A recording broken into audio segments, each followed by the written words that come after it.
Hello, my name is Sharee Scurlock and I'm a student at Liberty University.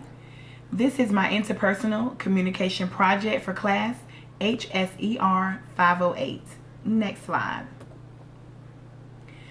So for our introduction, communication is a part of our daily lives. It includes family, friends, coworkers, and strangers.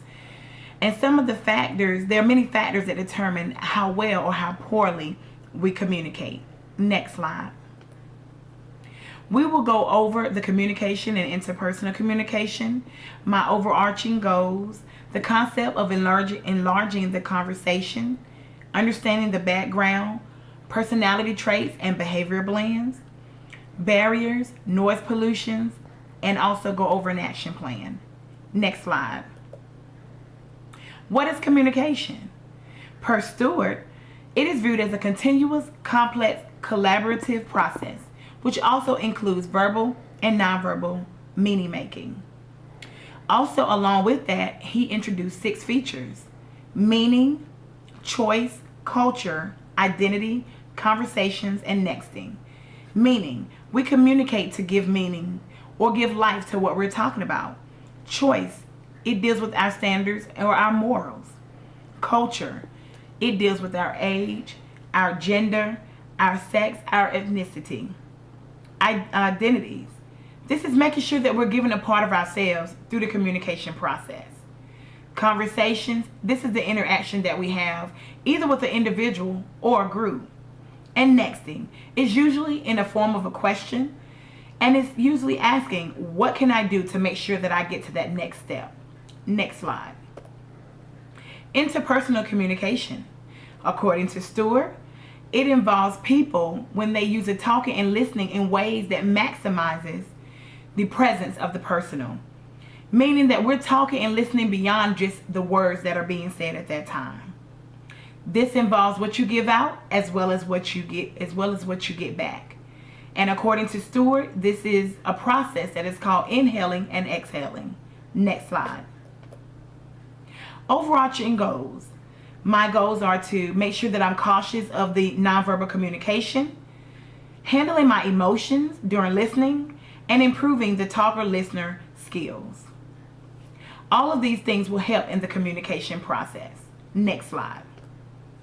Enlarging the conversation. It's understanding that in order to effectively have a healthy communication interaction, we must know how to engage in that process. According to Peterson, there were 3 things that stood out to me. We need to listen a while. We need to talk until that other person stops hearing. And then we need to listen until that person is calm enough to hear again. Again, this is basically how we interact with one another in the realm of communication. Understanding this process and techniques of healthy communication will only enlarge the conversation overall. Next slide. Understudied Nature of Listening in Interpersonal Communication was a journal that I picked for this project. According to Body, listening is defined as the activity of interpreting the communicative behavior of others in the effect to understand the meaning of that behavior. So we are really looking at the behavior that is associated with that situation. And when we do that, we hope to come up with a solution or suggestions that will help solve that problem. Next slide. Background. This plays a huge part in communication because it deals with our upbringings, how we were raised, our beliefs, and our values. Background plays a vital role in the communication process. Next slide. So what is personality traits, behavior blends? Well, according to Carbonell, is personality traits and behavior blends, they help us understand why we act and what we do when we have or enter into a situation or a circumstance. It sheds light on why we respond certain ways to certain triggers. Next slide. I am a personality trait S. My positives are I'm dependable, loyal, I can be submissive, flexible, and humble. But I also have some negatives as well. I dislike or despise conflicts. I'm not a risk taker. I can be emotional, and I lack assertiveness. This assessment really let me see myself, and it gave me a blueprint of what I need to work on to effectively enhance my communication. Next slide. Behavior blend, I'm a CIS. Per the Uniquely You report, I tend to be less aggressive and pushy, but I'm good with people and I prefer quality.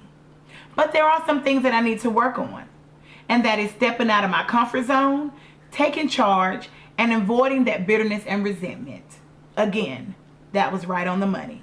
Next slide. Barriers. In communication, there are barriers and obstacles that I know I have to overcome in order to effectively communicate. So what I need to do and address is those difficult situations and conflicts. I need to make sure that I don't interrupt the talker, be aware of my mind, whether it's preoccupied or unfocused, as well as not formulate solutions and questions beforehand. Next slide. Dealing with those barriers, I need to make sure that I handle those conflicts when they arise. Also make sure that my body language and my facial expressions do not give off the wrong impressions. Allowing the talker to finish their point of view will also ease some of the tension that may be attached to that conversation. Being aware of my emotions will help me enter the communication process with a level head, as well as keeping an open mind will help me see different points of view. Next slide. So what is noise pollution?